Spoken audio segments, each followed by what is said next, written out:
Bersabet Takhlan. This is ERi-TV English News broadcast live from the headquarters in the capital, Asmara, with the latest news and developments for today, Saturday, 25 October. But first are the top stories. Eritrea participates at FAO Hand-in-Hand Initiative Investment Forum in Italy. United Nations Day observed featuring various activities. Trump terminates all Canada trade talks.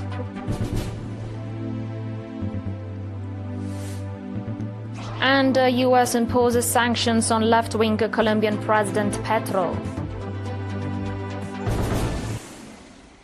In your domestic reports, Eritrea participated in the Food and Agriculture Organization FAO's Hand-in-Hand Initiative Investment Forum 2025, held from 14 to 17 October in Rome, Italy, showcasing its substantial potential in the key sectors of banana, potato and anchovy, and demonstrating its commitment to sustainable agri-food system development.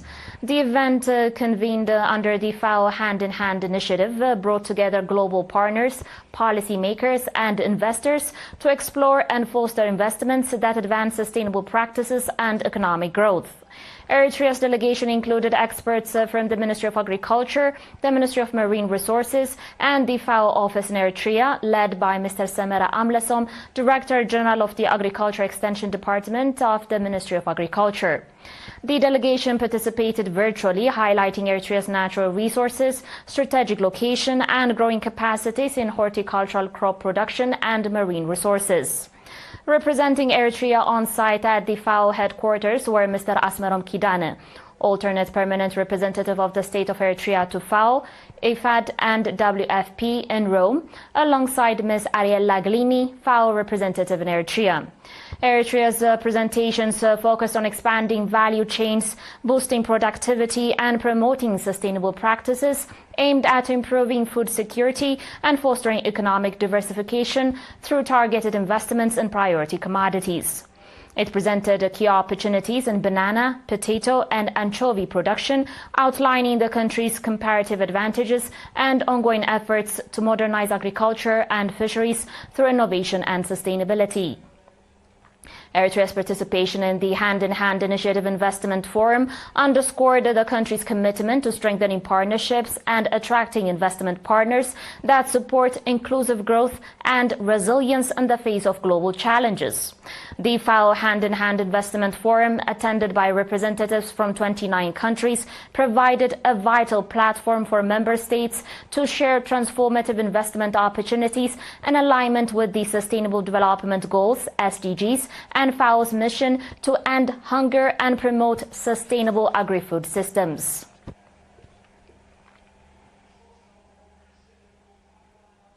In an unrelated news, the 80th anniversary of the founding of the United Nations, marked on 24 October, was observed at the Asmara Palace Hotel. The event was attended by ministers, senior government and PFDG officials, representatives of the national associations, heads and representatives of UN offices in Eritrea, as well as members of the diplomatic community. Speaking at the occasion, Mr. Osman Saleh, Minister of Foreign Affairs, said that 80 years ago, in the aftermath of unparalleled devastation, the nations of the world gathered to proclaim that succeeding generations must be spared from the scourge of war, that the dignity and equal worth of every human being must be upheld, and that relations among nations must be governed not by the tyranny of might, but by the majesty of law, equity and sovereign respect. Minister Usman further noted that Eritrea remains committed to this vision, founded upon self-determination, partnership and shared prosperity, a vision that rejects dependency and affirms the sovereign rights of all nations to shape their own developmental trajectories. As we marked this solemn milestone, Minister Usman said, we do so amid a world riven by division and beset by crisis of confidence and conscience.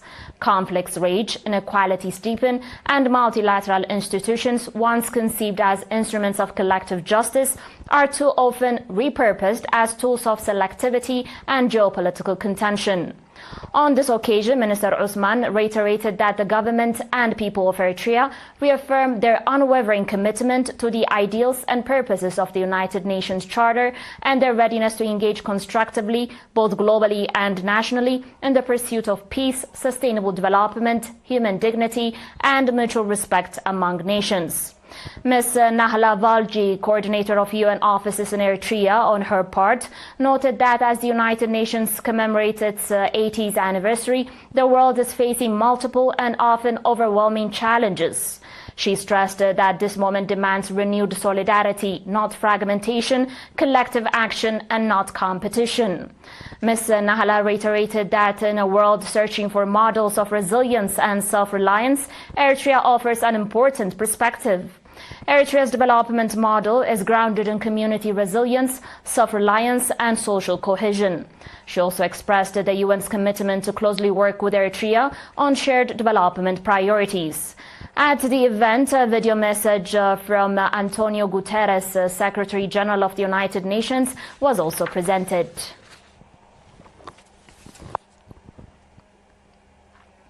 Stay tuned, dear viewers, for international reports and more after the break.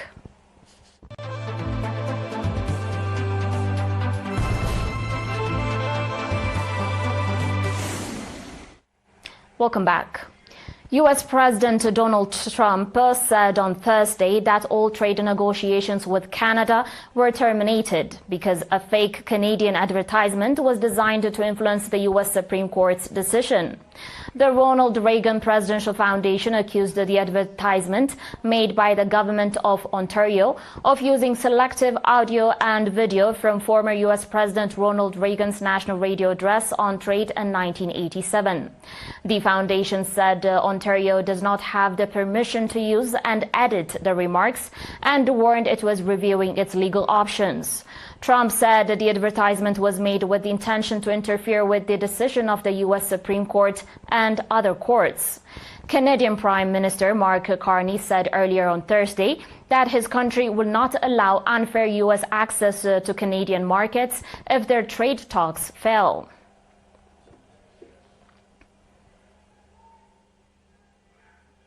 In today's final report, the U.S. has placed sanctions on Colombia's left-wing president Gustavo Petro, accusing him of failing to curb drug trafficking. Sanctions have also been imposed on Colombia's Interior Minister Armando Benedetti, as well as Petro's wife and eldest son. They include excluding them from accessing assets and properties they may have in the U.S. Colombia was once a close ally of Washington's war on drugs, receiving hundreds of millions of dollars annually in military assistance. But Petro and Trump have clashed frequently since Trump's return to power. Last week, Trump announced the suspension of payments and subsidies to Colombia. This came after Petro told BBC News in September airstrikes on alleged drug vessels in the Caribbean were an act of tyranny, accusing U.S. officials of murdering a Colombian citizen and violating his country's sovereignty. The viewers, that was it for today, but before we conclude, a quick reminder of the top stories. Eritrea participates at FAO Hand-in-Hand Initiative Investment Forum in Italy. United Nations Day observed featuring various activities. Trump terminates all Canada trade talks.